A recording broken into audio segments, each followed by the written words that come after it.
You know, guys, when it comes to issues of child abuse, the thing that drives me craziest about that is most of the time, no matter how much you beat that kid's ass, they're probably going to love you and they're going to trust you to the very, very end. You know, and that's always been the most unfair thing about the whole thing because children put their trust in their parents. They put their trust in adults. They're so innocent. As a matter of fact, when you look at people who are in jail, most of the time, the one thing that even inmates can't they can't accept and they can't respect no matter what they do would be the abuse of children because of the innocence and the trust that a child has that adults or parents have the capacity to betray that. You know, they betray that trust. And that's the worst part of it all because the child is never the same after you abuse them and betray their innocence. But this is the reason why I asked the question months ago with regard to all of this jab business that's been going on here. I said that our children trust us, but who are we trusting? Who are we putting the trust of our generation into in order to bring our children in and sacrifice them on the altar of science? You know, who are these people that we're trusting? Because you have someone like Fauci, and I covered this story a while ago too, who says, I just can't understand why parents are hesitant. What are you waiting for? Get them the shot. You know, you hear that all over social media. People saying, just get the damn shot. Get the damn booster. What are you waiting for? Why are you so hesitant? But for people who are paying attention, you know exactly why parents would be hesitant. And I'm going to talk about a little bit of this in this video right here, all right? 2 bits of information that parents should be looking that at least should give you pause before you take your child and do something to them that can't be reversed. Let's talk about this, guys. This is the Gospel According to Mark with a C. He is I and I am he. Just taking some time to tell you exactly what's on my mind. Thank you for joining me once again, my friends. All right, so we're going to talk about this because a lot of parents are excited these days because Fauci has been talking up the idea of getting kids under 5.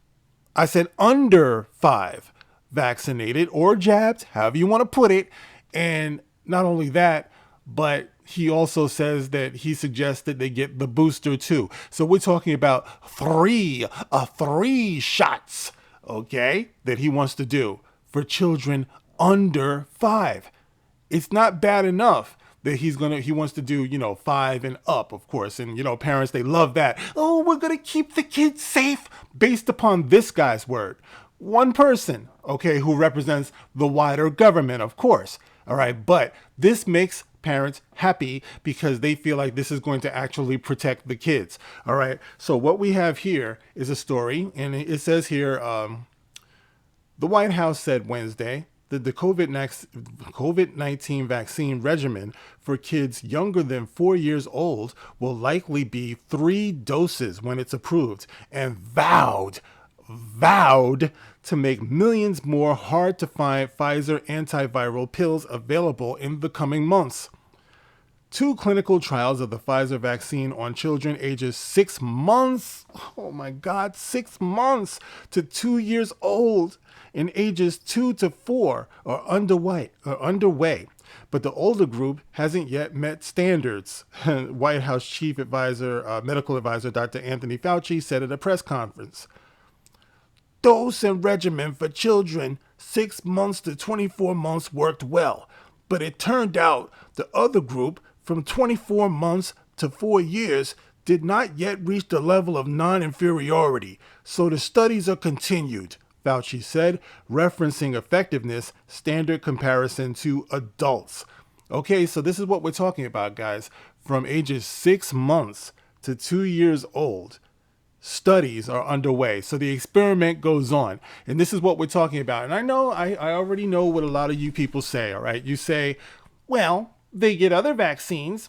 They got to get vaccines to go to school, but you're totally, number one, all right, you're totally overlooking the rise in autism that correlates also with all of these needles that you're jabbing these kids with that are like unparalleled at any other time in history. All right. And number 2, these vaccines here, these memory RNA vaccines, are in no way similar to those other vaccines that you're referencing. So it's 2 different technologies. All right. Number 2. Okay. So, nah. Okay, so you keep that in mind. Okay, keep that in mind. That's what's going on there. But like I said, people are in a hurry to go on and bring their kids up to that altar. But what about kids other places, right? Like what's going on in other countries, all right? People are not looking at stuff like that. All right, so here we have another story that I want to point out to you guys, keeping in mind that we're all human beings on this planet, okay? Science doesn't recognize your nationality, okay? But here we have a story that's in Reuters, and it says here, Sweden decides against recommending COVID vaccines for kids aged 5 to 12. What? I'm sorry, what? It says here, Stockholm. Sweden has decided against recommending COVID vaccines for kids 5 to 11, the health agency said on Thursday, arguing that the benefits did not outweigh the risks. I said the benefits did not outweigh the risks. But there's no risk. It's perfectly safe. It's perfectly effective, right? That's what we're being told over here. But for some reason, the human beings over in Sweden are different than the human beings in America. Because over in Sweden, they're saying that don't do this to the kids. The benefits do not outweigh the risk. And of course, what are those risks? This is actually what got my video taken down when they were actually trying to seduce kids through using the Sesame Street characters. All right. And when I talked about that on video, for some reason, YouTube said that it's medical misinformation. That, and all I was talking about was the fact that they're not being totally honest with the safety aspect of these vaccines. So when you're using Elmo, when you're using Big Bird and Cookie Monster and Ernie and Bert and all of those characters, you're misleading the kids. You're going directly to the kids through the characters that they love without being honest about the risks. And in Sweden, they're acknowledging that the risks do not, the benefits do not outweigh the risks.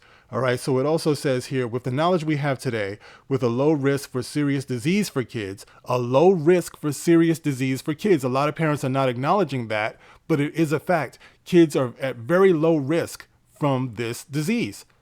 All right. My son had it. He did pretty good with it. You know, he had very little symptoms, if any at all. It says, we don't see any clear benefit with vaccinating them. Health agency official Britta Bjorkholm told the news conference. She added that the decision could be revisited if the research changed or if a new variant changed the pandemic. I mean, of course, they're going to find new variants and stuff like that, but it depends on what political climate is going on, you know, where they go from there, because this is more political than it is about anything else. Kids in high-risk groups can already get the vaccine. And that's what it should always be about. It should always be about the parent's ability to figure out what the benefit to risk ratio is.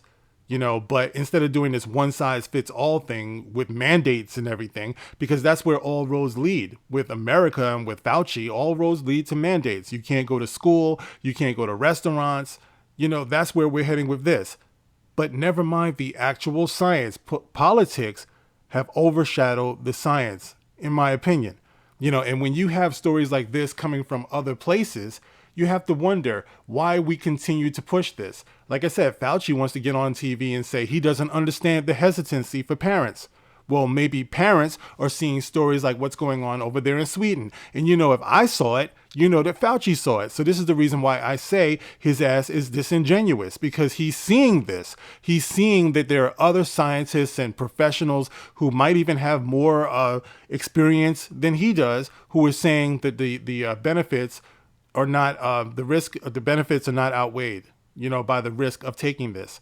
The myocarditis, you know, and, you know, all types of heart inflammation and all that other stuff that's going on. So there it is, guys. And I wanted to point this out because for everyone who thinks that there's some type of mystery why parents are hesitant with doing this, all you got to do is just scratch the surface just a little bit. You'll see it. Okay, so guys, what do you think about what's going on here? Why do you think that human beings are different in other areas than they are in America? Could it be that there's a variant that is nationality specific, you know what I mean, or country specific? You know, did they fill out a application or something, country of origin? Well, this is the variant that you have. I don't think so. I think that people are not being honest. And I think that it's up to us as parents to be watchful, and to be worthy of our kids' trust. Because once they put that needle in their arm, you can't take it back. You can't take that shit out of them. All right. So anyway, guys, there it is. What do you think about this? You can get in the comment section. You can like, you can share, you can subscribe. As always, catch me on Twitter, catch me on Odyssey, catch me on Rumble. Thank you guys for listening. This is The Gospel According to Mark with a C. Rock on.